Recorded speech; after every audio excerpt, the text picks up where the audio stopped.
Bom dia a todos. Bom dia. Bom que vocês vieram. Eu também vim. Estamos aqui. Estava anunciado no sábado passado e nós tivemos um compromisso assim. Não deu, nós combinamos, mas creio que vocês também foram bem entendidos aqui, com certeza. Então, nós, quando a Nelma nos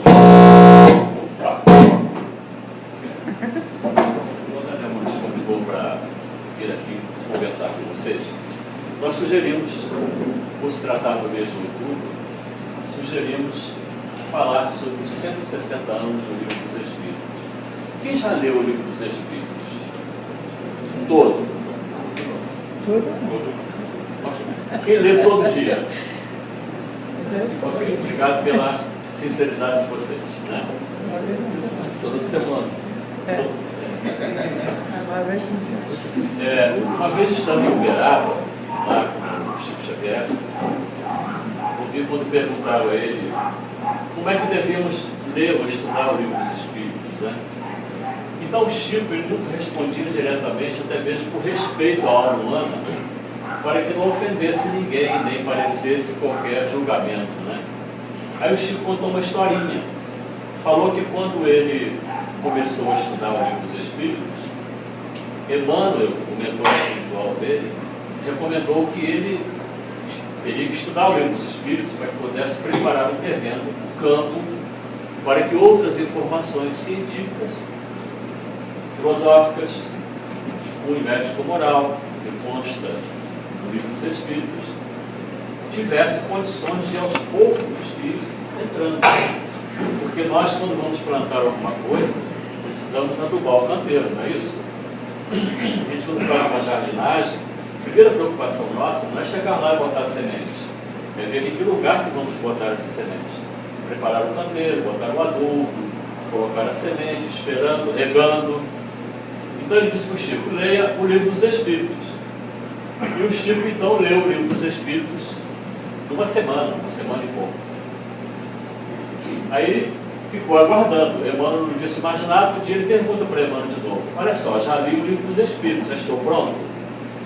Aí Emmanuel falou assim, leia de novo. Aí ele, desconfiado, leu durante um mês. Voltou, perguntou a Emmanuel de novo, agora estou pronto? Pronto para o trabalho? Aí Emmanuel falou assim, continue lendo o Livro dos Espíritos. Aí ele não disse mais nada, ficou um ano sem perguntar nada. Até que um dia ele perguntou a Emmanuel de novo. Emmanuel, aí ele disse, já sei, você está pronto para começarmos o trabalho. Aí o Chico acrescentou dizendo o seguinte, que a partir desse ensinamento que ele teve, ele lê o Livro dos Espíritos, lia, enquanto encarnado, todos os dias, durante 20 minutos. E o interessante é que ele diz o seguinte, cada dia que eu abro o Livro dos Espíritos e leio uma pergunta, a impressão que eu tenho é que estou lendo aquilo pela primeira vez. Impressionante isso, né? E ele disse na ocasião que ele já havia lido desde o início até o fim umas 300 vezes. E apesar disso, ele tinha sempre a sensação de que estava vendo aquilo pela primeira vez. Então, não se culpem por não ter lido ainda o Livro dos Espíritos, por vocês não lerem todos os dias, mas fica aqui um lembrete, uma recomendação, que a leitura dessa obra nada mais é do que um adubo para nossas almas. Porque o Livro dos Espíritos é como nós poderíamos chamar assim, a Carta Magna, ou a Constituição, né, da doutrina espírita. Porque tudo que está aqui nessa obra. Então vale homenagear os 160 anos do Livro dos Espíritos, que foi escrito, vamos dizer assim, codificado, organizado pelo aquele francês que nós conhecemos pelo nome de Hippolyte Léon Denisard Rivail. Se nós tivermos tempo aqui no final, eu trouxe aqui uns 10 vídeos, mas talvez passe uns 3 ou 4 vídeos pequenininhos, de 2 minutos, 3 minutos, que tive a oportunidade de fazer lá na terra do Allan Kardec. Tivemos lá, fazendo umas filmagens lá há 2 anos, e trouxemos lá, porque a TV Nova Luz pediu que a gente, já que eu ia, né, soldado no quartel de férias, de folga, que é trabalho, né? Já que eu ia, pediu que pudesse fazer alguma coisa. A gente então fez uma filmagem dos locais por quais Allan Kardec andou, onde foi fundado, onde foi lançado o Livro dos Espíritos, lá em Paris, e trouxemos e eles fizeram um vídeo que está no YouTube. Se vocês entrarem com o meu nome e escrever assim, Espiritismo na França, vai aparecer o vídeo lá no YouTube. Agora não, porque agora o celular está desligado. O vídeo é de 1 hora. Então, para a gente fazer 1 hora de vídeo, nós temos 4 horas de material. Então, como eu não tenho os recursos que eles têm para editar, eu peguei pedacinhos assim de várias. Você está me olhando aqui já assim, bem sério, que cara idiota, quando é tão fácil editar um vídeo, para você talvez, para mim não é? Então, mas fica à vontade, se quiser editar, pode editar. Então eu trouxe alguns que eu achei interessantes, alguns locais para mostrar para vocês no final do estudo, ok? Então, começando aqui, uma reflexão sobre essa obra. Foi muito. O Livro dos Espíritos, para vocês que... Alguém aqui nunca abriu o Livro dos Espíritos? Pode, não precisa ter vergonha não. Ok. Então, aqui vende o Livro dos Espíritos. Sim. Aliás, a Casa Espírita não vende. A Casa Espírita não vende. Ela troca, ela dá o Livro dos Espíritos e recebe uma doação, não é isso? Aqui ninguém recebe, vende nada. Bom, mas você que começou a estudar o Livro dos Espíritos, ou ainda não viu, vai ter contato com essa obra, só para você saber. A introdução tem aqui 17 capítulos, só na introdução, mostrando ali vários episódios, várias informações da antiguidade, fazendo conexões com as culturas antigas, que é para você ir se situando dentro da obra. Então tem aqui uma outra parte que seria um prefácio, mas o prefácio, dá-se o nome prefácio para os livros comuns que nós escrevemos. Eu vou escrever um livro, eu vou pedir a Nel para fazer o prefácio. Então ela faz o prefácio, a apresentação daquele livro, falando sobre a matéria, sobre aquilo que realmente é pertinente. Mas Allan Kardec deu o nome aqui de Prolegômenos, por quê? Prolegômenos é um nome que se dá ao prefácio de uma obra científica e não de um livro. Perceberam isso? Então, tudo que você vê ali no Livro dos Espíritos tem uma explicação lógica, científica, filosófica. Porque não é simplesmente um sujeito tonto que escreveu um livro e todo mundo saiu seguindo esse cara. Na realidade, se você conseguir ler o Livro dos Espíritos, você não conseguirá mais ler uma outra coisa sem uma compreensão mais ampliada em tudo tocante à espiritualidade. Porque não tem dúvidas, não fica dúvidas para as nossas questões. O que vai faltar para a gente é perguntas e não respostas. Eu sempre me pergunto, quando estou lendo o Livro dos Espíritos, o que é mais inteligente nessa obra, se são as perguntas que Kardec faz ou se são as respostas dos espíritos superiores. Mostra que, na realidade, todos eram espíritos superiores, cada um na sua tarefa, uns encarnados e outros desencarnados. Ok? Então, depois dos prolegômenos, que nós vamos estudar hoje os prolegômenos aqui, porque seria a apresentação dessa grande obra, vocês vão ver que tudo está fechado ali. E tem a primeira parte que vai falando das causas primeiras, que vai da pergunta 1 a 75. Ali ele fecha um assunto que é para a gente ter ideia. Eu quero saber das causas primárias, das causas primeiras, por que tudo aconteceu, como é que começou tudo, o que é Deus. Então a gente vai nesse pedacinho lá, que ali estão as respostas. Na segunda parte, do mundo espírita, o mundo dos espíritos, onde mostra esse processo. Nós estamos aqui, estão lá, como é que é esse negócio do outro lado? Como é que funciona o mundo dos espíritos? Eu não estou vendo. Essa é a maior questão que a gente encontra, né? Mas se eu não vejo, por que eu tenho que acreditar? Não tem que acreditar em nada.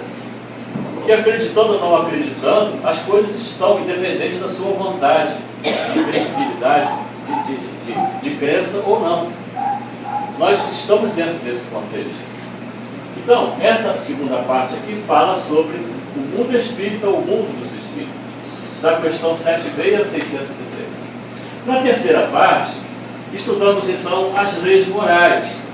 Interessante é que a obra espírita ela é constituída de cinco obras básicas. Primeiro, o Livro dos Espíritos, que é o principal deles, ou seja, o primeiro, né?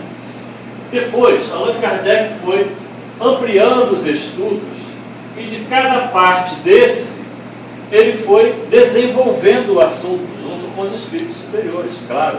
Tudo foi elaborado, tudo foi verificado, tudo foi revisto. Nada disso passou somente pela cabeça de um homem. O homem foi um instrumento ali, um homem inteligente, que sabia fazer perguntas, e os espíritos superiores que respondiam no tamanho da capacidade da pergunta. Então ele passou, cada parte dessa, desenvolveu o livro. Aqui, por exemplo, das causas primárias, lá, ele desenvolveu a Gênese, que começa desde o princípio de tudo.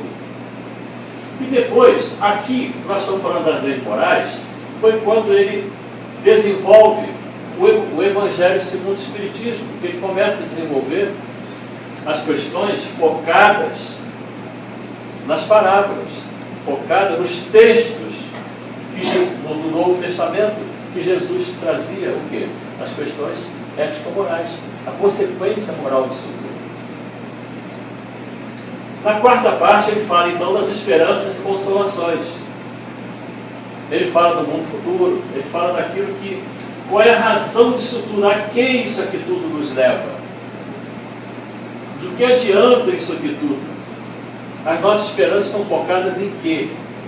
E de onde vem esse conforto? É a parte doutrinária que nos traz realmente o entendimento da consolação. E a conclusão tem 9 capítulos, com mensagem final de Santo Agostinho. Então, parece que é uma coisa muito grande, mas na medida que nós vamos examinando, nós vamos vendo que essas 1019 perguntas aqui, elas são absorvidas de uma maneira muito doce. Por que isso? Porque na realidade nós estamos falando da nossa energia espiritual, do que somos. E cada pergunta nós estamos descobrindo um pouquinho mais, não é? Em média tem 400 páginas os livros, né? 412, nunca menos de 400. Então aqui nos prolegômetros, ficou pequenininho, né? Não dá para a gente aumentar, né? Lá no Livro dos Espíritos, prolegômetros, Allan Kardec comenta o seguinte: a razão diz que um efeito inteligente deve ter como causa uma força inteligente, e os fatos provaram que essa força pode entrar em comunicação com os homens por meio de sinais materiais. Isso é lá no iniciozinho, ele mostrando que é possível fazer essa comunicação do plano espiritual e do plano material. Ele diz: essa força interrogada sobre a natureza declarou pertencer ao mundo dos seres espirituais, que se libertaram do corpo carnal do homem. Foi assim que a doutrina dos espíritos foi revelada. Então ele começa com um princípiozinho, percebem ali? Começa explicando, tirando essas dúvidas. Mas de onde veio esse negócio de espiritismo? Da onde é que surgiu isso tudo? Será que foi um louco lá que falou isso e os bobos todos ficam seguindo ele? Ele está mostrando aqui, ó, são forças da natureza, forças inteligentes, atuando sobre os homens, respondendo às suas perguntas, e está aqui, ó, interrogada qual é a natureza dessas forças, foram respondidas. Então é preciso que a gente examine para saber quais foram essas respostas. Ele coloca no início do livro a cepa da vinha que te isso é uma recomendação para ele. coloca, os espíritos recomendando para ele, coloca no início do livro a cepa da vinha que desenhamos, vou mostrar já, como emblema do trabalho do Criador. Todos os princípios materiais que podem melhor apresentar o corpo do espírito estão nela reunidos. Vou mostrar para vocês que é a cepa da vinha. Ele diz que o corpo é a cepa, o espírito é o licor, a alma ou o espírito unido à matéria é o bago da uva. O homem purifica o espírito pelo trabalho, e tu sabes que é somente pelo trabalho do corpo que o espírito adquire conhecimento. Então a gente às vezes quer que os espíritos se manifestem e digam para a gente o que nós temos que fazer, sem que nós tenhamos necessidade de fazer o mínimo de esforço. Só que eles estão dizendo aqui já no início do livro dos Espíritos que não é por esse caminho. Na realidade, nós só evoluímos, nós só adquirimos conhecimento pelo trabalho pessoal, pelo trabalho de cada um, pelo esforço de cada um. Esforço, não é aquela coisa cansativa, não. É pela nossa atividade. Percebe isso? Porque se a gente ficar sentadinho, parado ali, ouvindo, ir para casa dormir, e dizer, Senhor, me ajude durante essa noite que eu possa aprender bastante. Aí pega o livro de Espírito, bota embaixo para você, tem que fazer. Por osmose, não entra, porque não é por esse caminho. Na realidade, é a busca sempre do entendimento e da compreensão. É para isso que nós estamos aqui estudando, para isso que nós estamos aqui encarnados nesse planeta escola. Ok? Então aqui está a cepa. A cepa que ele diz é esse pedaço de uma vinha, de uva. Quem já visitou uma parreira de uva, que já viu isso, né? Então, isso é bacana. Eu já visitei vinhas, é muito legal. O problema todo que a gente visita a vinha é que a gente não sai sem beber uns vinhos. Com né? certeza. E às vezes a gente sai meio borracho de lá, né? Mas fazer o quê? É bom esse negócio. O vinho bom é bom. Então ele diz aqui, ó, o corpo é a cepa, é isso aqui, cepa, isso aqui. O espírito é o licor. A alma, o espírito unido à matéria, é o bago da uva. Então, quando você for chupar uma uva, você fala, caramba, isso aqui, eu estou chupando esse negócio aqui, ó, mas isso aqui é o espírito unido à matéria. E esse líquido que eu estou sugando aqui da uva é a essência, é o ser espiritual. Simbolicamente falando. Podem comer uva à vontade, vocês não estão comendo espírito. Comendo o espírito no vinho. Tá? Então ele continua aqui, fechando o poder. Vamos dizer, ocupa-te com o zelo e perseverança do trabalho que empreendeste com a nossa cooperação, porque esse trabalho é nosso. Olha que coisa. Faça isso direitinho, se ocupe com isso, mas saiba que o trabalho é nosso. Só que muito antes dele encarnar, isso já estava tratado no plano espiritual. Ele podia fazer ou não fazer. Houve momentos em que ele estava elaborando a obra, que pelo cansaço físico, esgotamento, uma vez ele disse, mas essa obra é muito grande, a dimensão dela, e se eu falhar? Resposta dos espíritos superiores, mandamos outro em seu lugar. Está entendendo? Então, cada um de nós temos aqui uma missão, nós temos uma tarefa.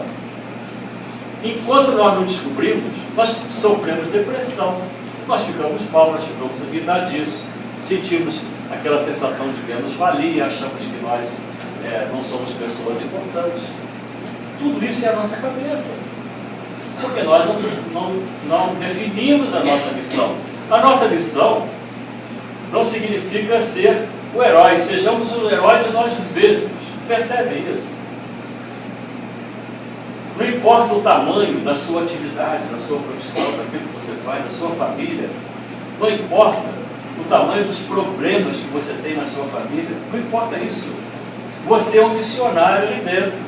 Missionário não é aquele simbólico que nós vemos que está com a Bíblia debaixo do braço, saindo por aí pregando nas esquinas. Isso não é missionário. Isso não é missão. É missão dele, mas não é minha. A minha missão é aquilo que eu faço no dia a dia. Hoje estou aqui cumprindo uma parte da tarefa da minha missão. Eu não sou missionário, não. Sou missionário de mim mesmo. Percebe isso? E amanhã nós teremos, aliás, essa noite vai ter menos 1 hora. Amanhã acordaremos para uma nova missão, uma nova parte, uma nova tarefa da nossa missão. Estar aqui para vocês faz parte da missão de cada um. Vocês estão construindo a missão de vocês. Quem sabe o que vocês estão ouvindo aqui hoje, ou irão ouvir, quem sabe essa fichinha vai cair alguma coisa, poderá alterar, modificar, ou acelerar, ou facilitar a sua missão de vida. É essa a proposta da divulgação dessa ciência, dessa filosofia, com consequências ético-morais, porque é disciplina.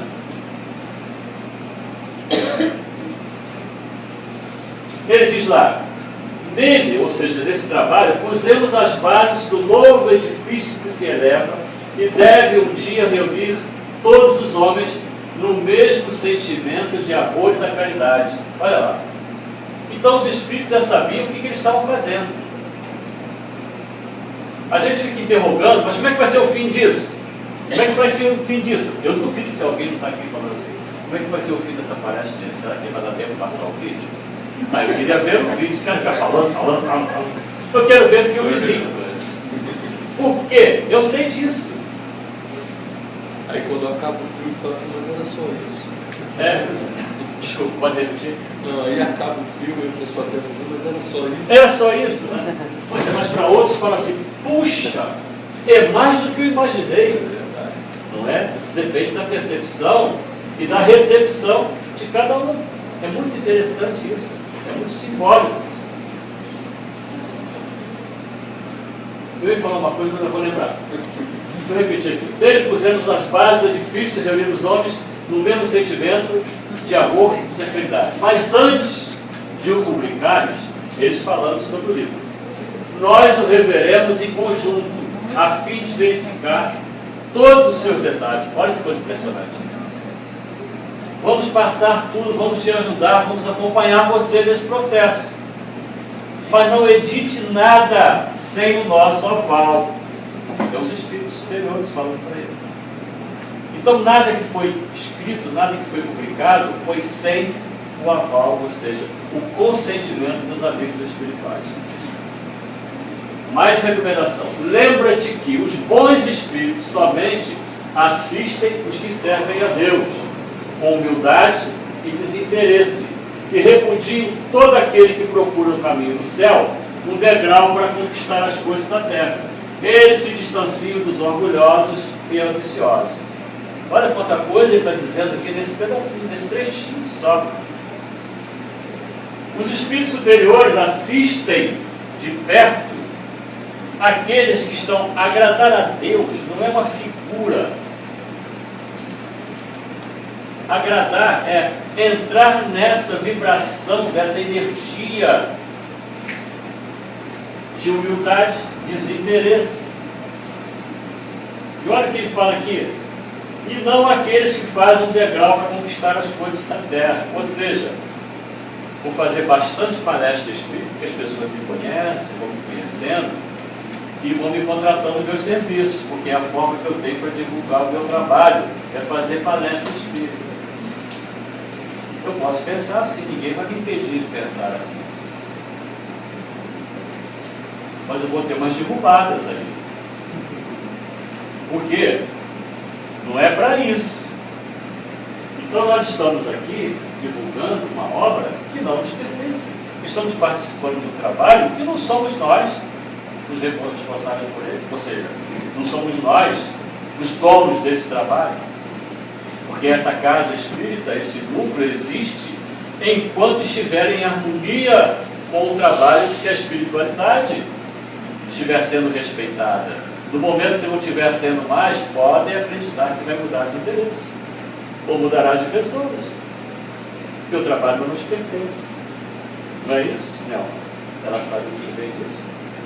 Por isso ela está aqui, disciplinadamente, cumprindo aquilo que ela aprendeu. Também ela não é obrigada a fazer. Ela pode dizer assim, hoje é o último dia que chega aqui, gente, tchau. E vai embora.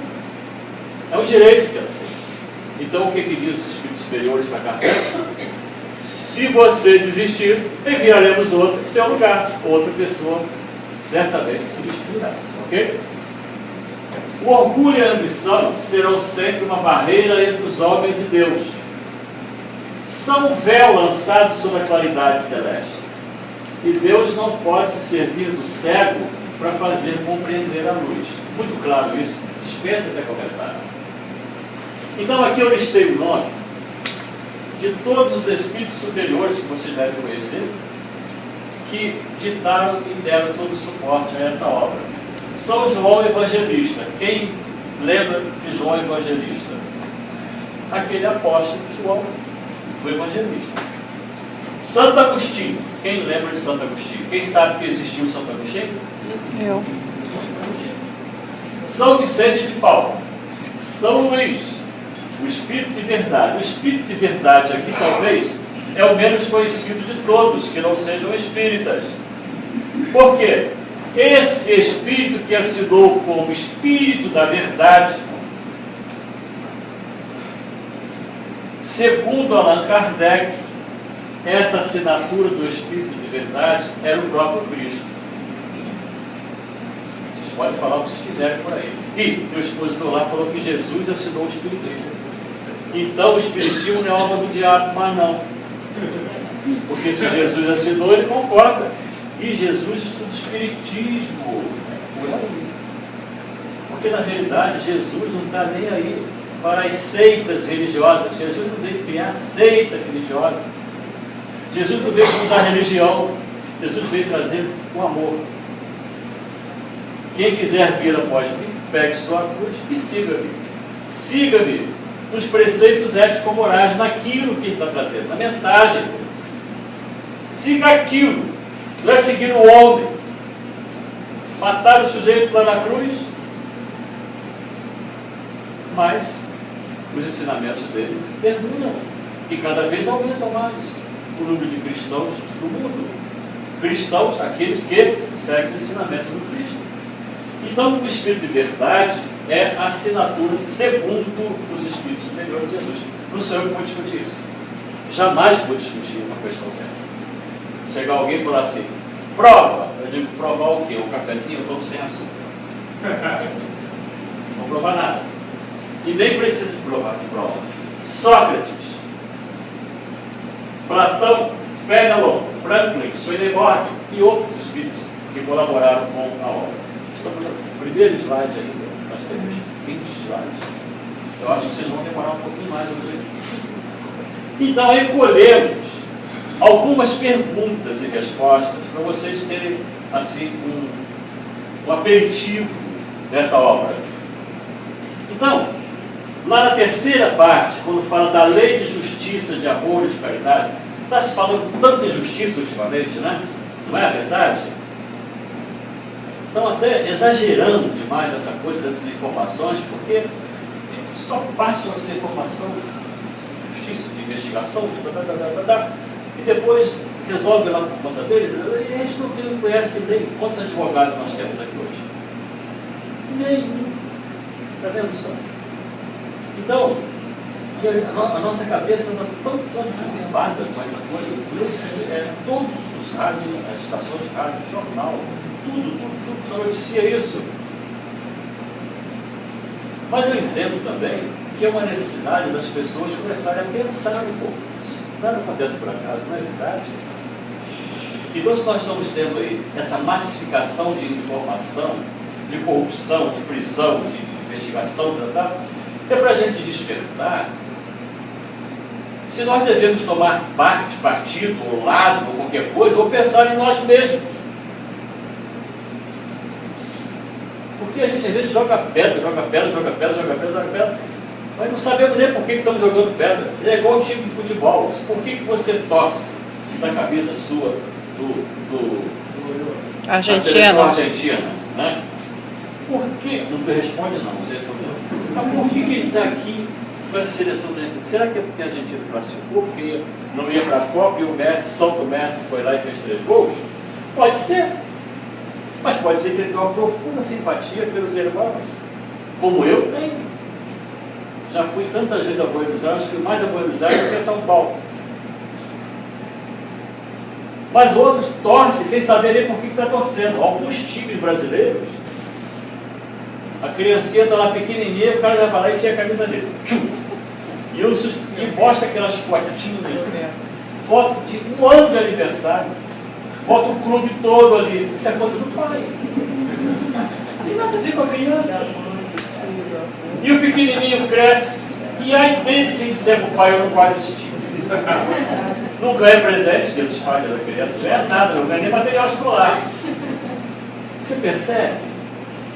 Então é momento da gente realmente refletir o que nós estamos fazendo conosco, o que nós estamos passando para aqueles que são nossos herdeiros, não consanguíneos, mas herdeiros do que nós estamos deixando aqui. Então, eu acho que eu passei aqui a pergunta sem ler, passei sim. Então aqui, olha, colhi então aqui essa questão do Livro dos Espíritos, onde Kardec pergunta: qual é o verdadeiro sentido da palavra caridade? Como entendia Jesus? Olha como ele pega pesado. Os espíritos superiores não estão aqui para responder.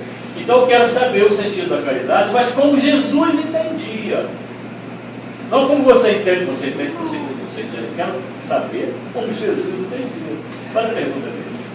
E os espíritos, missão Vicente de Paulo, responde: benevolência para com todos, indulgência para com as imperfeições alheias e perdão das ofensas.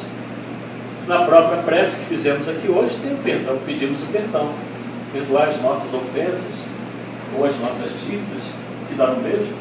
Assim como devemos perdoar aqueles que nos ofendem, ou os nossos devedores. Está aqui. Ele diz: a caridade, como entendia Jesus, é isso, é benevolência para com todos, indulgência para com as imperfeições alheias. Então não julgueis ninguém. Todos nós temos as nossas imperfeições, porque não somos perfeitos. Quando é que as nossas imperfeições aparecem? Quando o outro mostra para a gente. Quando o outro nos critica. Sentimos uma ofensa, na verdade. E depois chegamos em casa, levantamos pela manhã e pedimos para que o Senhor perdoe as nossas ofensas. E nós ofendemos o companheiro quando nós criticamos qualquer coisa que seja. Não estamos sendo indulgentes. Olha que coisa impressionante. Nós já saímos de casa contrariando a lei de equilíbrio, a lei de caridade, a lei de amor. Às vezes não damos bom dia. Estou zangado contigo desde ontem, não vou dar bom dia. Não vou dar bom dia para mostrar que. Mostrar o que? Às vezes é o último bom dia que você vai dar. Com tanta bala perdida por aí, gente, eu não quero falar em desgraça. Mas nós estamos vivendo essa questão. Então a importância de nós sabermos que isso nós estamos vivendo nesse momento nos leva a compreender cada dia e com a velocidade que for melhor, quem somos nós e o que estamos fazendo aqui. Porque a qualquer momento, né?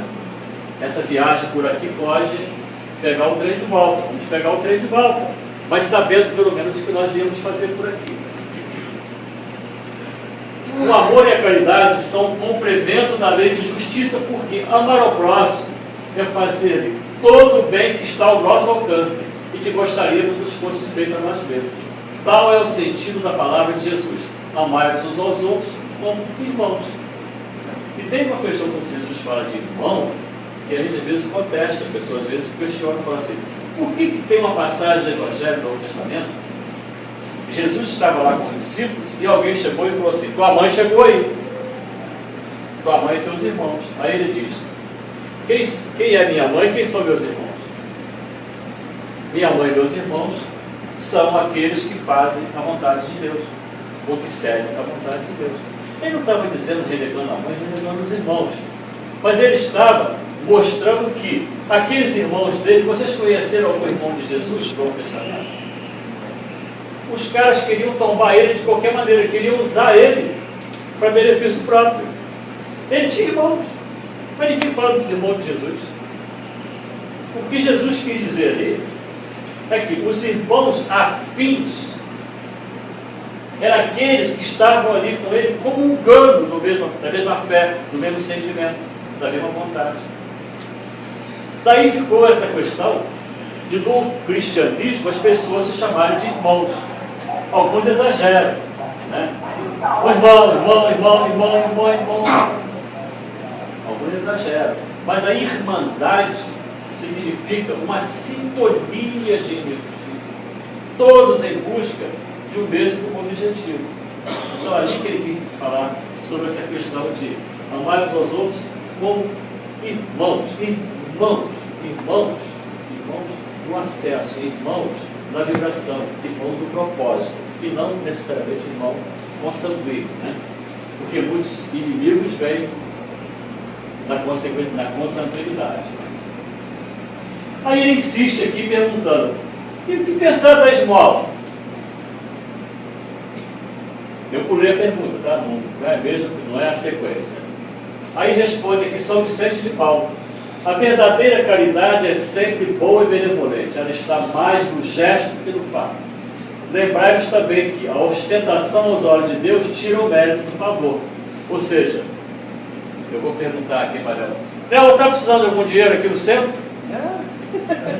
Eu vou deixar hoje aqui R$1.000 contigo para comprar sopa aí para esses pobres, tá bom? Que ótimo. Ela adorou. Mas eu não estou falando a verdade. Mas eu poderia estar. Mas não tinha mérito nenhum. Eu garanto a vocês, se na minha saída eu ocultamente deixar aqui R$10 com ela para comprar um suco ou alguma coisa para dar para as crianças, vai valer muito mais do que eu disse, vou dar R$10 mil, R$1 milhão, sei lá o quê. É ostentação. Jesus fala disso no Evangelho também, né? Lá do óbolo, da viúva e tudo mais. Então, vocês entenderam isso? Então a questão não é que graça tem, que mérito tem isso. Eu não estou mostrando que na realidade eu sou alguém que tem consciência do tamanho da obra que é realizada aqui. Eu quero que vocês que estão aqui olhem para mim e digam assim: esse é cara. Só isso. Aí ficou desse tamanho. Ao passo que, se nós fizermos isso ocultamente, pela obra, pelo trabalho, pela ajuda, nós estamos fazendo aos olhos, não só do Criador, mas de toda a espiritualidade. É isso que importa para a gente, para eles também. O amor é a lei de atração para os seres organizados e a atração é a lei de amor para a matéria orgânica. Tudo está conectado. Sede caridosos, praticando não apenas a caridade que tira do bolso as esmolas, que dás friamente àquele que ousa pedir, mas que nos leva ao encontro das misérias ocultas. Sede indulgentes para com os defeitos dos vossos semelhantes. Em lugar de menosprezar a ignorância, o vício, instruí-vos e moralizai-vos. É muito mais fácil a gente falar: o que você bebe, o que você fuma, para com isso, para de beber, para de fumar. Não é parar. Mas poder oferecer a essa pessoa ajuda, saber se ela deseja, se ela está em condições de desejar. Porque na maioria das vezes ela não sabe que ela não tem nem condições de desejar. Quem assiste aqui a Força do Prazer? Força do querer. Querer. A força do A força querer. do querer. Porque aquilo ali é uma força do prazer mesmo. Né? Quem assiste? Todo Os mundo outros não assiste. assistem novela porque não tem televisão? Porque todo mundo está assistindo essa novela. Você já viu que coisa legal? Tem muitos assistem não, né? Você vê quanta coisa está sendo discutida ali. Tem coisas seríssimas sendo discutidas ali. E para a gente discutir, não é que aquilo não entenda que eu estou dizendo que aquela novela é cultural, não. Estou dizendo questões que estão sendo trazidas que precisam ser discutidas por nós, dentro de casa, no grupo, onde for. Porque tem muitas coisas distorcidas ali que a gente tem que esclarecer às pessoas que aquilo ali é apenas uma explosão de ideias. Não adianta a gente falar assim: ah, porque esse canal de TV quer mudar o mundo. Eu não quero saber, eu vejo tudo o que eu quero. A questão não é, a TV não vai me mudar, é a minha cabeça. Eu é que mudo a TV, não a TV vai me mudar, entendeu como? Mas tem umas discussões muito legais ali que merece a gente atenção, todo mundo está vendo, todo mundo está falando sobre isso. Merece a gente refletir, ao invés de julgar, a gente ter o nosso juízo lógico daquilo, fundamentado naquilo que a gente acredita. Né? Sede dóceis, benevolentes para todos, assim como em relação aos seres mais ínfimos da criação, e tereis obedecido à lei de Deus. Ele fala de tudo, de todos os animais, dos vermes, cuidado com os dele, com tudo. E lá, dando um salto aqui lá para a quarta parte, na pergunta 1008, são 1019 no total, ele pergunta se a duração dos sofrimentos, isso aqui não é nada para vocês, é para mim isso aqui. A duração dos sofrimentos depende sempre da vontade do Espírito, ou existem aqueles que são impostos por um tempo determinado? Olha que legal essa pergunta dele, né? Porque as pessoas reclamam muito, meu Deus, não sei até quando que eu vou sofrer. Será até quando que o meu sofrimento vai... Isso dá uma angústia. E às vezes, a gente começa estudando o doutrina espírita e nos deparamos com essas questões das provas, das expiações, né? Nós precisamos ficar aqui, enquanto não pagares o último sejo, daí não sairás. Meu Deus, eu vim aqui para sofrer. Será que eu tenho um momento de folga, um momento de oxigênio, um momento de alegria? Porque só sofrimento, só dor, só sofrimento. Aí vem outro e diz, porque a Terra é um planeta de provas e expiações, então aqui não encontrarás a felicidade. A felicidade você só poderá encontrar no mundo de regeneração, que a Terra ainda vai passar por isso. Porque está uma canseira, não está não? Dá. Aí eu fico pensando, e quando é que eu vou? 10 encarnações para acontecer isso comigo ainda? Então, interessante que a gente entenda esse processo de sofrimento, senão vai ficar sofrendo o tempo todo. Aí ele diz, sim, os sofrimentos podem ser impostos por um tempo. Pode. Então não é mentira isso. O Espírito às vezes pede determinada prova para quê?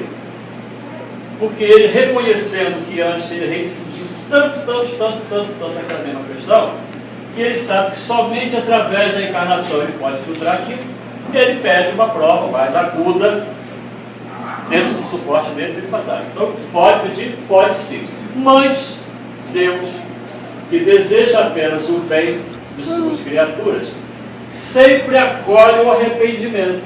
Olha que barato. Por quê?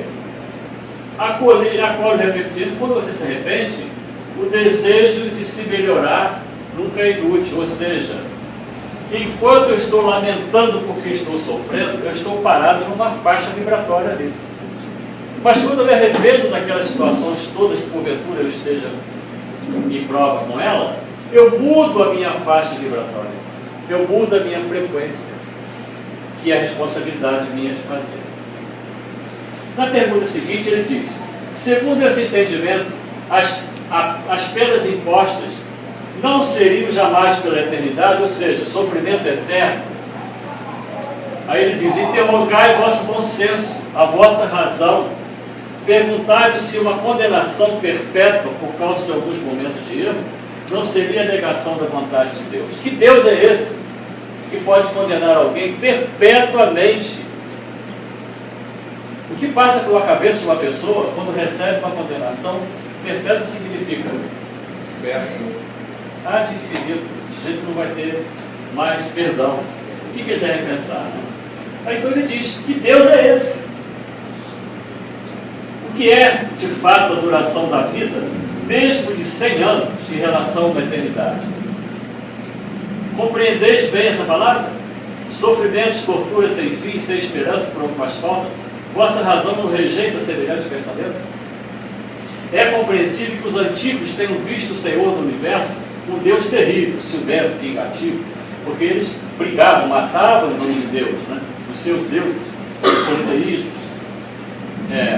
Em sua ignorância atribuíam a divindade às paixões dos homens, porém, que havia um Deus, Deus do vinho, Deus do amor, Deus de tudo.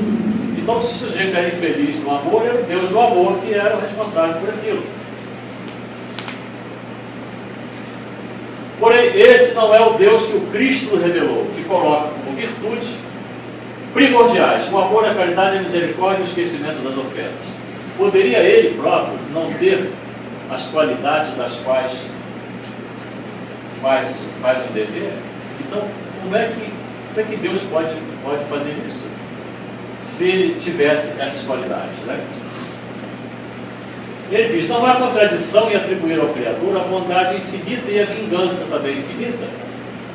Ensinai antes de mais nada que ele é justo em sua perfeição e que o homem não compreende sua justiça.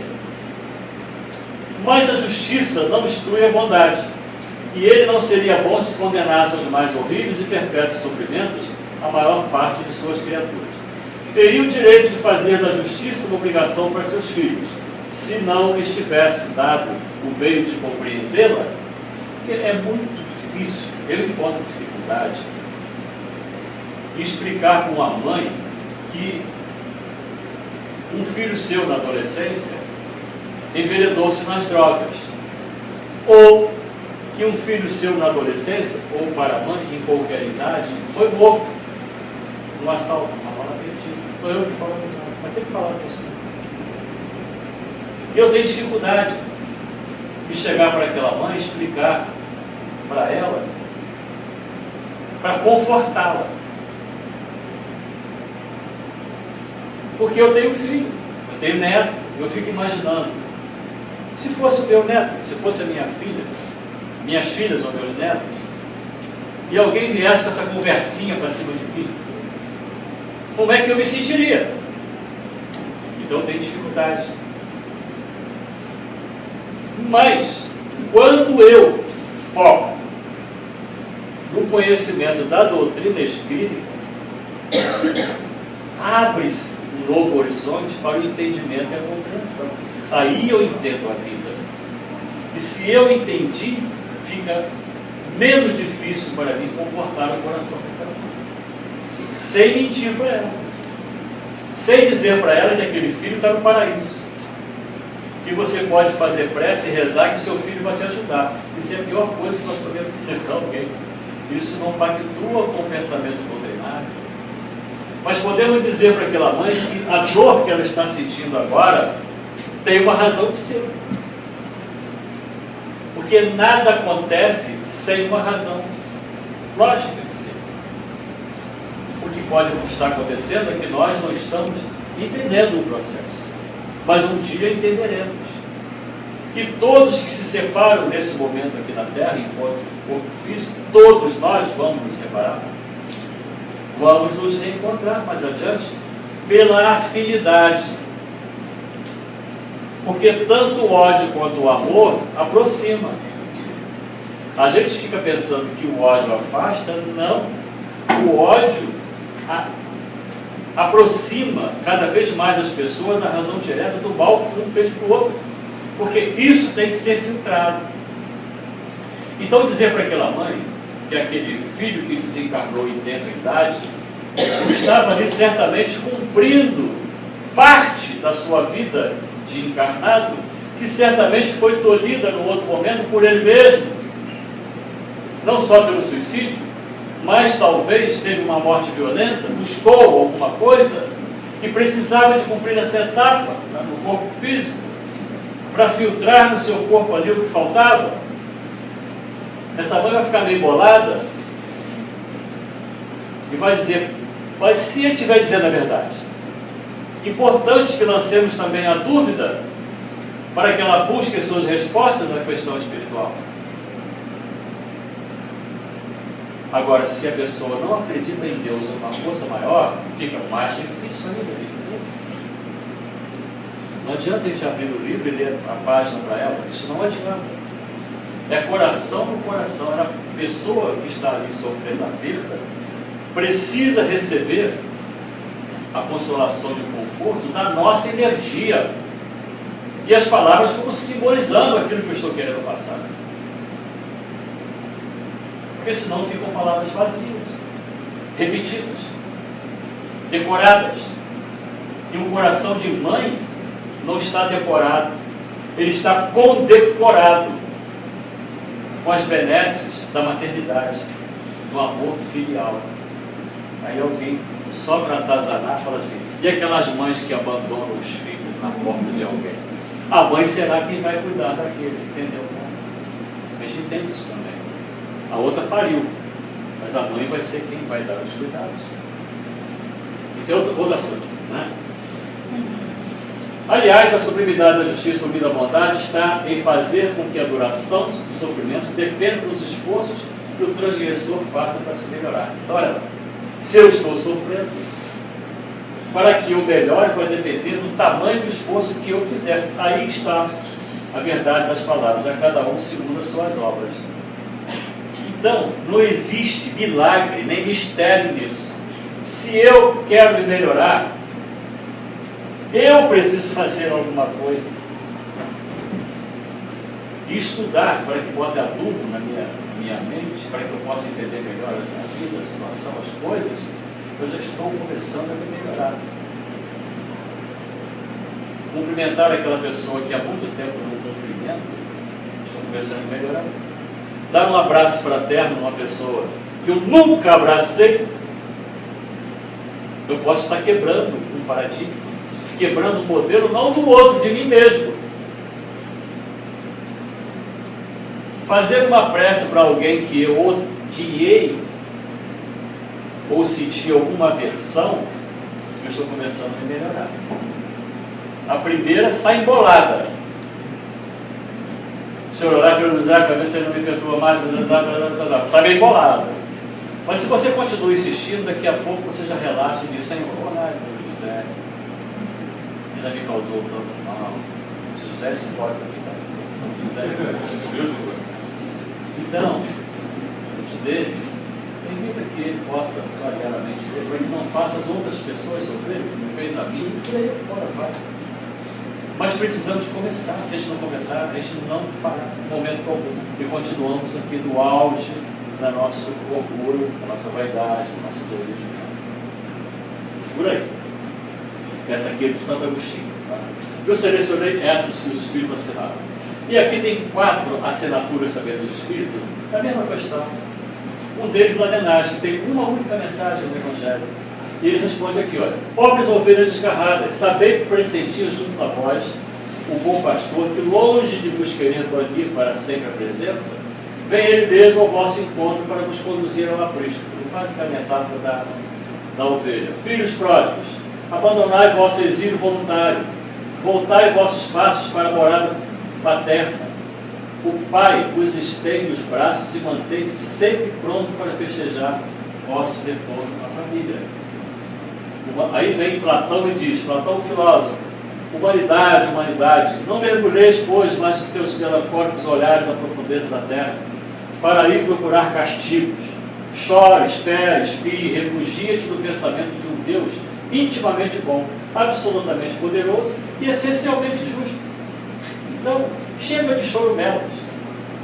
Precisamos acreditar que isso é possível.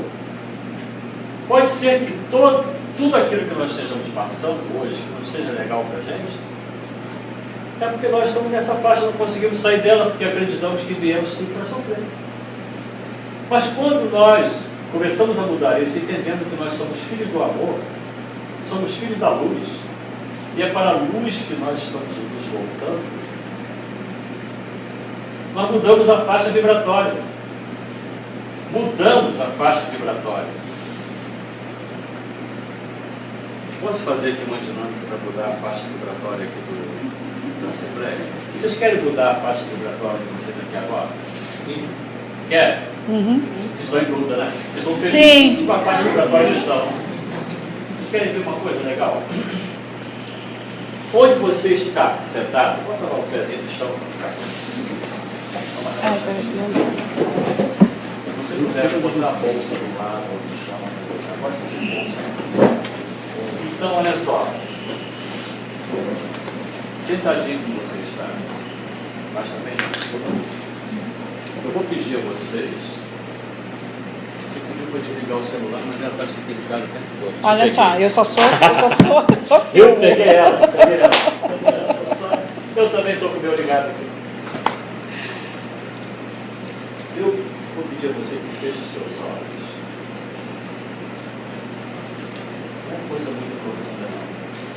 Porque quando a gente fecha os olhos, nós nos recolhemos ao nosso santuário íntimo. Percebe isso? Quando eu fecho meus olhos, mesmo a minha mente estando lá fora, mas eu estou fazendo um movimento físico de estar comigo. E quando eu inspiro profundamente, se eu estou, olha lá, inspiro profundamente, mesmo que a minha mente esteja lá fora, quando eu inspiro, eu chamo eu para mim mesmo. Essa mente minha está lá fora pensando uma porção de coisas que tem que fazer hoje durante o dia. Eu chamo ela para aqui agora. Então vamos inspirar profundamente assim. E soltar o ar. Pode fazer barulhinho, não tem problema. Inspirar, expirar. Eu vou pedir a você que pense nesse momento seu aqui e agora. Não é o momento da minha vida que está, não, aqui, agora. Como é que você está? A tua energia, a sua vibração, o teu sentimento. Como é que você está aqui agora?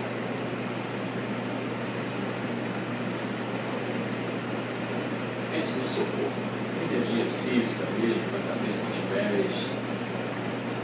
Como é que você está se sentindo aqui? Agora eu vou pedir que você abra os seus olhos, fique de pé.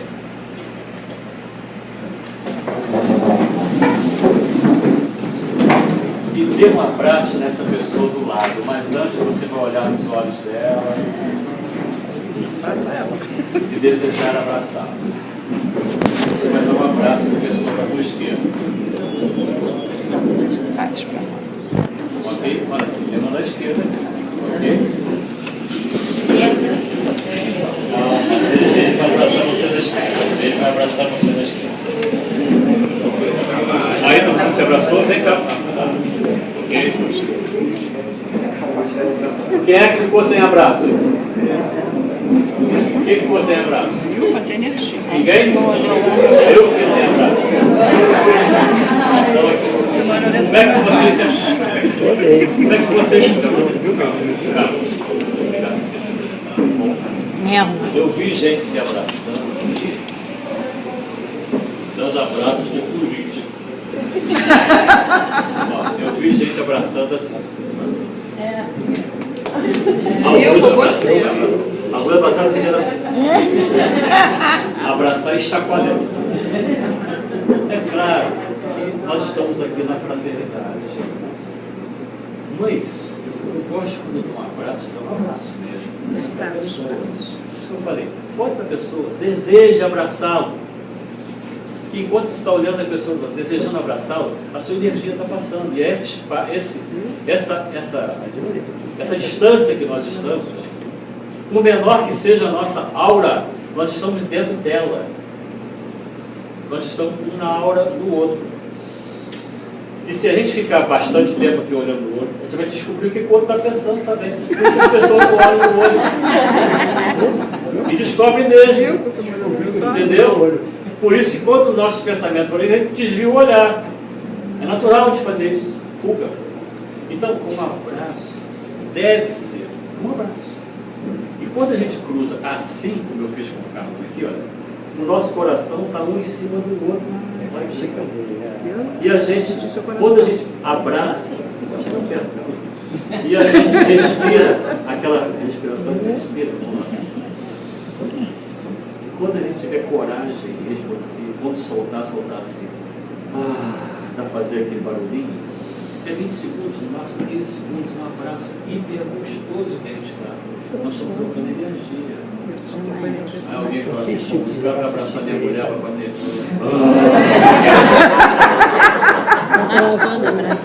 Não faz. Quando você ensina o negócio certo. Quem quiser fazer, faz. Então, quem tem intimidade quer fazer esse abraço, faça agora com a pessoa da direita. Peraí, que eu pego a pessoa da direita. Da direita? Tem alguém à esquerda?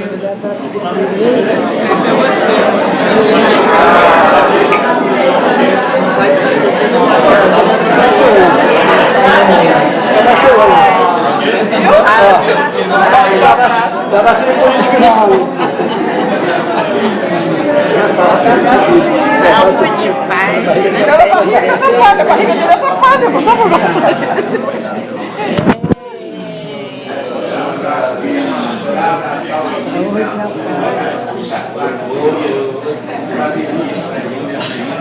Ai, pode sentar agora, todo mundo sentado agora.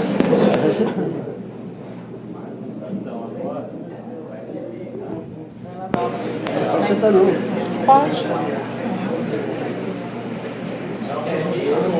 Vamos sentar então? Viu?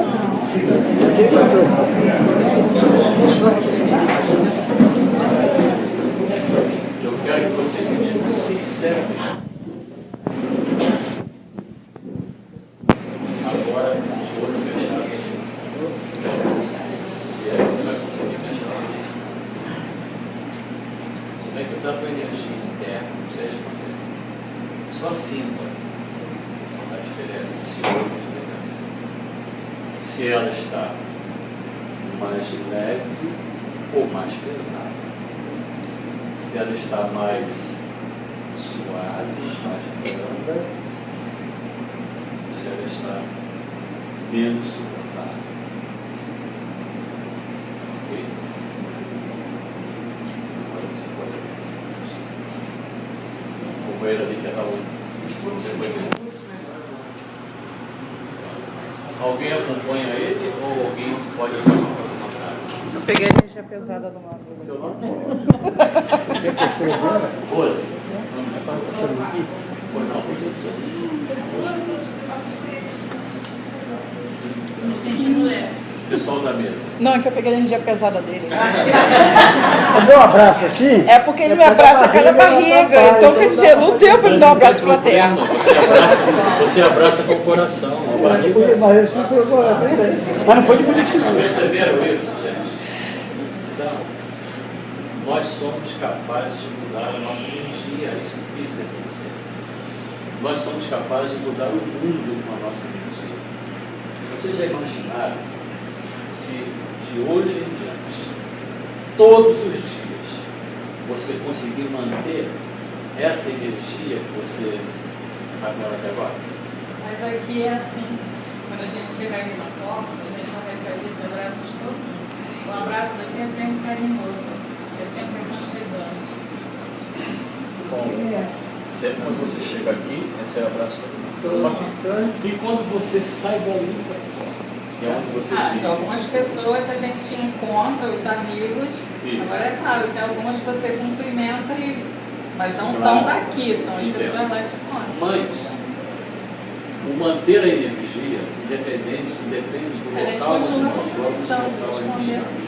Então, quando a gente experimenta que é possível sentir essa energia, quem há muito tempo, sinceramente, se você não quiser também, falar para você falar. Mas quem é que não recebe um abraço tão caloroso desse na última semana? Obrigado pela sinceridade. No último mês. Vem cá que eu vou te dar um abraço. Ah, vai chorar. Pode chorar não. Pode chorar não. Achei que ele abraça você. Abraça de novo, Rodolfo. Bastante energia. Vai.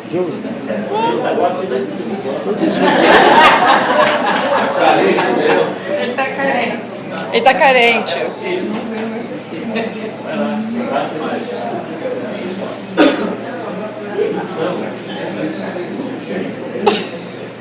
Se a gente conseguir multiplicar essa energia 24 horas por dia, é quase impossível.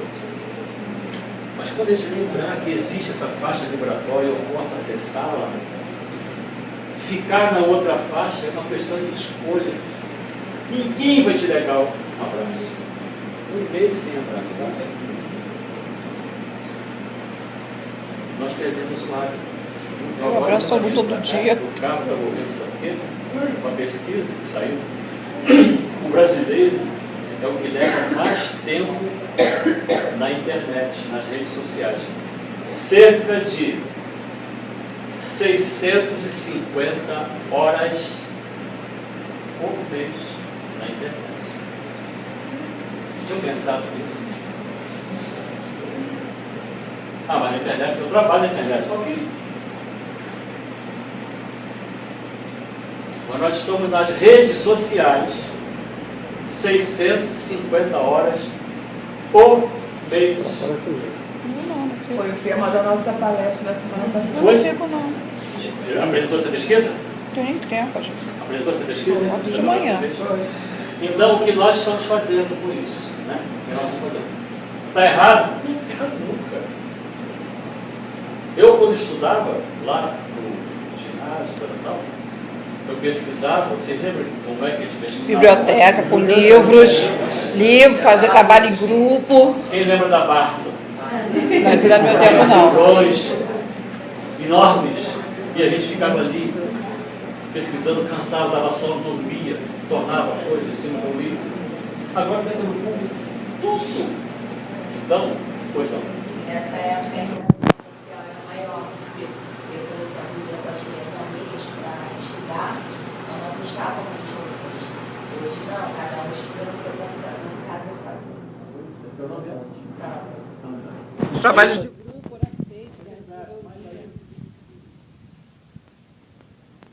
Tudo mudou. Se nós ficarmos pensando que na Barça era melhor, nós ficamos lá atrás, porque tudo mudou, não dá para pesquisar na Barça. Eu concordo com a Sandra quando fala da fraternidade. Tudo era diferente, né? Nós marcávamos as domingueiras do final de domingo para nos encontrarmos com os amigos, tocar a radiola, botar, cada um levava o seu LP, seu compacto. Nossa. Mas hoje, isso aí está aqui, eu tenho Radiola, não. a música do mundo inteiro no meu Spotify. Eu boto a hora que quero, toco tudo. Então mudou, o mundo mudou. Agora você imagina, Sandra, do plano espiritual do qual nós estamos falando, o avanço que essa coisa está lá. Então nós vamos desencarnar e vamos chegar lá com algo muito avançado também. E quando retornarmos numa próxima, já deu um outro salto quântico, nós temos que ir, a nossa mente tem que ir. Então eu penso que foi uma grande evolução de fato. Agora, o que nós não podemos perder de vista é a fraternidade, é isso, é a energia, é o abraço, é o toque. Nós estamos encarnados, nós somos humanos. O companheiro falou, estou bem sem receber um abraço. Eu sugiro, antes dele ir embora, abracem ele. Ah, não. Ah, não. É porque ele está afastado da casa. Se tivesse aqui, levava abraço todo dia. Tá vendo, sabe? Então, Mexendo formigueiro. mas mudou a energia ou não mudou a energia? Ok. Então, o que é com efeito culpado? É aquele que, por um desvio, por um falso movimento da alma, se distancia do objetivo da criação, que consiste no culto harmonioso do belo, do bem, idealizados pelo arquétipo humano, pelo homem de Deus, por Jesus Cristo. Ele está dizendo aqui. Esse é o objetivo, digamos assim. A idealização do homem é essa. O objetivo do castigo não é outro senão a reabilitação, a libertação. Querer que o castigo seja eterno por uma falta que não é eterna é negar toda a razão de ser. Já discutimos bastante isso, chega. Ok, então fechamos aqui esse estudo do Livro dos Espíritos. Eu sei que talvez para alguns foi um pouco cansativo, porque na realidade nós perdemos o hábito de ler, não é? Não estamos mais lendo a Barça, a gente vai no curso, sobe o que a gente quer, pô, isso aqui, copia e cola, né? Copia e cola e acabou. Não raciocinamos, não precisamos aprender. Uma outra pesquisa que eu ouvi, eu gosto muito de ver essas coisas, foi detectado agora, ontem ou 2 dias, um hacker numa escola, onde ele, esses caras que entram na internet e descobrem tudo, entrou no sistema de provas, pegou todas as provas do colégio, todas as matérias, hackeou aquilo tudo com as respostas e vendeu para os alunos. 50, 80, 100 prata cada um negócio daquele. E achando que a escola não ia descobrir, mas até descobrir por não o dinheiro para o bolso. Olha a impunidade, né? E descobriram, os alunos todos. Tiraram 10. Nota máxima aqui, todo mundo. E ninguém teve pelo menos a ideia de errar umas 2, acertando geral. Tudo. E pegaram os sujeitos, e aí, mas como é que foi isso? Não, quem me vendeu foi ele. Ah, foi ele que te vendeu? Vem cá, você comprou de quê? Eu comprei dele. Pronto, chegaram no cara fácil. Comércio de gabarito, de prova. Resultado disso, o diretor fez o quê? Deu 0 para todo mundo. Agora você vai ter que estudar, e essa prova já não vai valer mais. Pronto, vai ficar devendo, ninguém vai passar com 10. Olha que coisa impressionante. Quer dizer, é a questão da impunidade. Ah, mas meu filho não, jamais vai entrar no seu computador para fazer. Mas vai lá e compra, é a mesma coisa. Percebe isso? Bom, então, como eu falei, a gente perdeu o hábito de ler. Eu às vezes leio assim, para eu me esforçar, para eu me obrigar, não, mas para Aperfeiçoar. me estimular a ler, eu pego assim, 3, 4, 5 livros diferentes. Eu não pego um só, vou ler essa cartilha aqui. Acabou isso aqui, agora eu vou ler o outro. Teve uma época que eu li assim, ia fazendo todas aquelas pilhas de livros. Mas a coisa está tão veloz que meu cérebro, eu acho que já começou a entrar nessa vibe. Legal isso. Que eu agora não consigo mais pegar um livro só. Eu estou lendo um livro, eu digo, caramba, já falta aqui 100 páginas. Eu tenho aquele outro livro tão interessante que eu ainda não ouvi.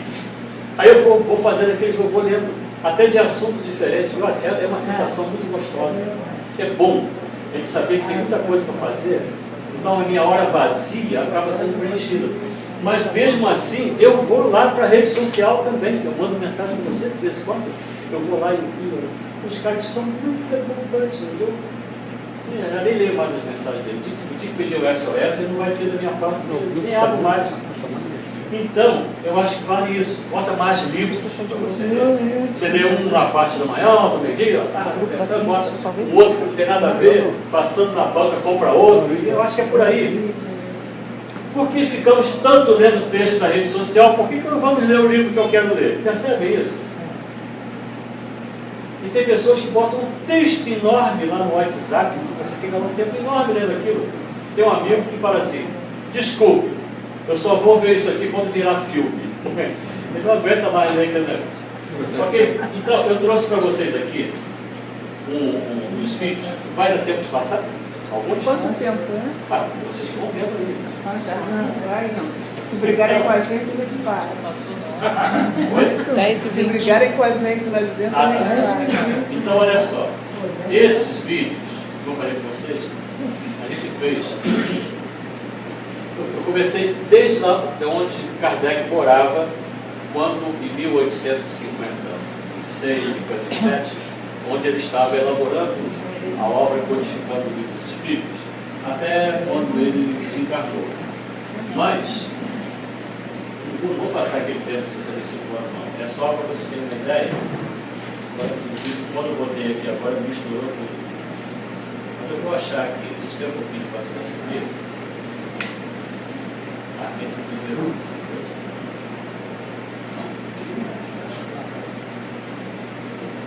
Eu deixei para lá.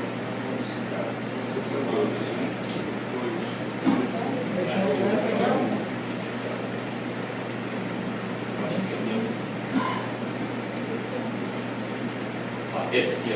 Ó. Vou mostrar para vocês aqui. Esse aqui tem som. Agora o som. Mas não saiu. Deixa eu ver a caixa.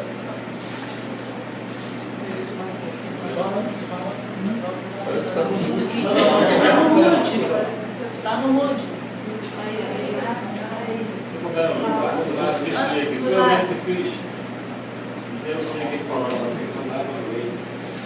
Deixa eu só dar o zoom aqui. Vou dar o zoom aqui. Olha, só vendo esse prédiozinho aqui. Esse prédiozinho aqui. Esse prédiozinho aqui. Falando para ver o prédiozinho aqui. Tá. Esse zoom vai chegar lá no segundo andar. Aqui. Esse apartamento aqui fica na rua, em francês, na Rua des Martyrs. É a Rua dos Mártires, que é uma rua que tem lá no bairro chamado Sacré-Cœur, quer dizer, é o lugar mais alto que tem em Paris, onde tem uma igreja, toda tem igreja de Paris. Então, essa Rua dos Mártires, que sobe por aqui, era estreitinha mesmo. Era a rua de carruagens. E Paris é uma cidade muito interessante. Quem já teve em Paris? Uma cidade muito interessante, porque ela foi fundada antes do Cristo. Então, é uma cidade que tem lá 2.200 anos, 2.500 anos quase. Então, ninguém pensava que ia ter tanto fluxo de veículos, ninguém pensava nisso. As ruas são todas estreitas. Alguns bulevares enormes tem no meio da cidade, cruzando a cidade, que foram construídos depois. Mas então essas ruas dos bairros são ruas estreitinhas. E essa rua, eu estava ali filmando, então, por mais que eu me encostasse na parede do lado de cá e botasse a coisa para cima, o prédio já estava ali na minha frente. Então não deu para dar muito zoom. Mas bom, então aqui nesse apartamento é onde morou o professor Hipólito, ele é um deles, vai, o Allan Kardec, estamos falando sobre ele hoje. E foi aqui nesse apartamento que dizem que é um apartamento que não era tão grande assim, não tinha acesso, porque parece que tem uma instituição que controla esse apartamento lá, e uma vez por ano, alguma coisa assim, eles abrem para ver. Mas para mim não estava interessado nisso. Eu estava interessado em saber onde era. Eu aqui do lado de cada rua, olhando para esse apartamento do segundo andar, imaginando o professor Hipólito ali, codificando as obras. E esses espíritos todos que nós falamos o nome deles aqui agora, em sintonia com ele, ou visitando ele energeticamente ali, passando por essas janelas, porque ele não ia subir escada. Não, né? E eu estava ali olhando para essa gente, São Francisco de Paula, Platão, Sócrates, esse pessoal todo passou por essa janela. É uma viagem. E segundo o próprio Allan Kardec, esse apartamento, as reuniões dele tinha no máximo ali 13, 14 pessoas, já enchia a sala. Não era nem uma salinha do tamanho dessa, do que dá 50. Não, pequena. As reuniões que ele fazia lá, pouca gente ali. 14 pessoas. E eu ficava olhando e pensando, gente, eles passaram aqui por essa janela. Quanta energia saiu daqui do plano espiritual, quanta energia foi trocada aqui por essas janelinhas aqui da rua dos Barcos, número 8. Tá? Vou pular já, que já falei que eu queria estar aqui, tá bom? Se vocês depois quiserem demorar um pouquinho mais, entra lá no YouTube que vocês vão ver. Então, qual é o 2 aqui? Lá em cima. Você está vendo? Ele? Lá em cima. Aqui. Aí. Então, aí aqui, o que eu fiz aqui? Eu fui lá, parece que, olha só, cara,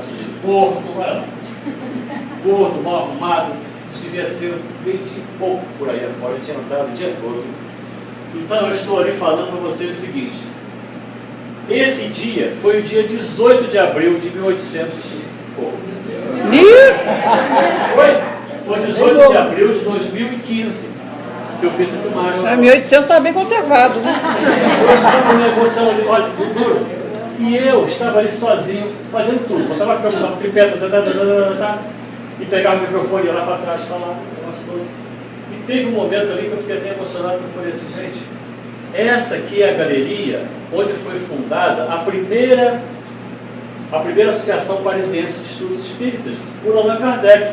Foi numa dessas lojinhas aqui, que eu digo ali, eu não sei qual é, mas prometo a vocês, se um dia eu descobrir, eu trago para vocês aqui. Então, aqui, esse Palais Royal, no Palácio Royal, ele é em forma de U. E as galerias são do mesmo tamanho, tanto à direita quanto à esquerda. E essa daqui é a Galeria Montplaisant, que é essa que fica do lado de cá, onde foi fundada a associação, numa dessas coisas aqui. E eu estou ali falando exatamente sobre isso aqui. E depois, o outro, eu acho que é na outra galeria, porque ele teve uma mudança daqui para outra galeria que foi fundada lá. Mas aqui é o Palais Royal, onde Allan Kardec passou por essas coisinhas, por essa galeria que passava ali todo dia. Você consegue imaginar isso? Ele andando por ali? Em 1860, 1862. Vocês deviam estar encarnados em algum lugar aí. Ok? Podemos? Está sem som, vamos cortar aqui. Okay? Cadê o meu filho? Você que está vendo? Embaixo desse dois. Eu vou olhar igual vocês aqui. O primeiro, lá em cima está os dois, embaixo está o três. Aí. Não, sabe. Aí. Ok? Então aqui, ó, olha só. Eu dei a volta, estava um lindo dia de sol. Eu dei a volta, parei por lá de cá. Então ali eu estou mais ou menos. Olha o tamanho dessa galeria, está vendo lá? Então, numa dessas lojinhas aqui, olha o espaço daqui. Foi passaram para cá a série da Parisiense dos Estudos Espíritos. Fez a barriga enorme desse cara. Ele estava com mais 10 quilos. Cadê o 4? Embaixo. Mais. Aí. Não, aí. Então, o 4 aqui, ó. Olha que coisa linda. Então, isso aqui são os jardins do Palais Royal. Olha lá. Vou passar aqui rápido. Esse aqui é só porque não falo nada aqui, só para você ver a dimensão que é isso aqui. Isso já existia e continua existindo. Cadê o símbolo? Está em cima. Aí. Aí. Aqui tem uma entrevista, porque à noite eu estava chegando em casa, ninguém aguenta, ninguém é de ferro. Estava chegando para findar o dia, né? Aí minha mulher filmou, quebrou o galho e filmou, estava comendo ali um crepe. Então ela falou, eu estava hospedado aqui nessa rua, exatamente a rua que Kardec morou quando veio de Iversão, da Suíça, morar em Paris com 22 anos. Ele veio exatamente morar nessa rua, onde eu fiquei hospedado num apartamentinho ali. Eu posso dizer até que é o apartamento que ele morava, vocês não vão lá saber se é dele. Não é.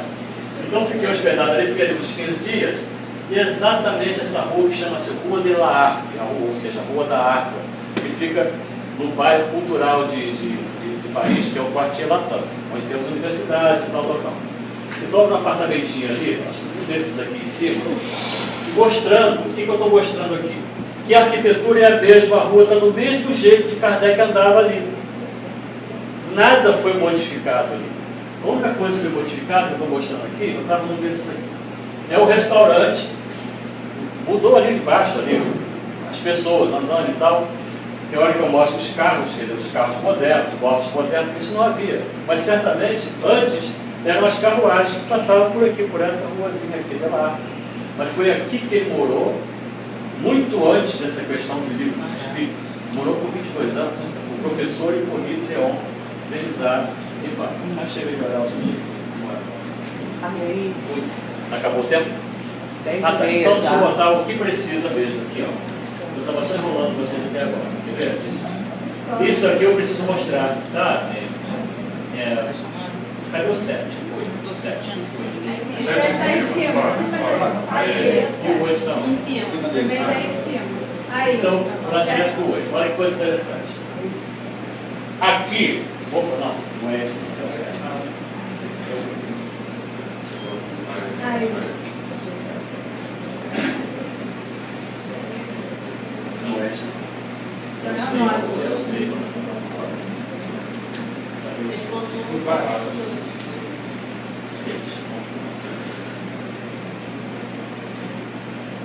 Isso aqui eu tenho que mostrar.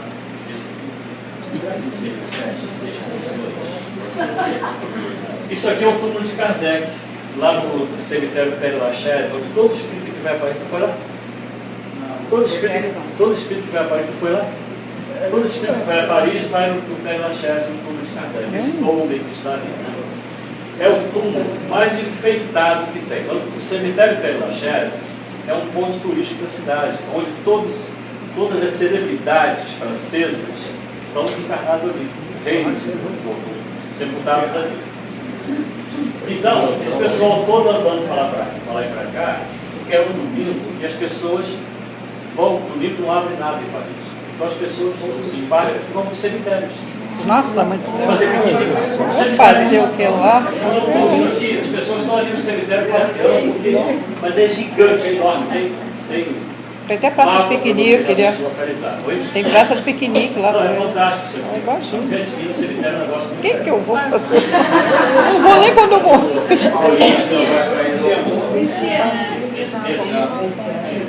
Vamos ver, porque vai dar meio-dia, eu já estou aqui ainda. Ela em cima. Aí. Aí eu.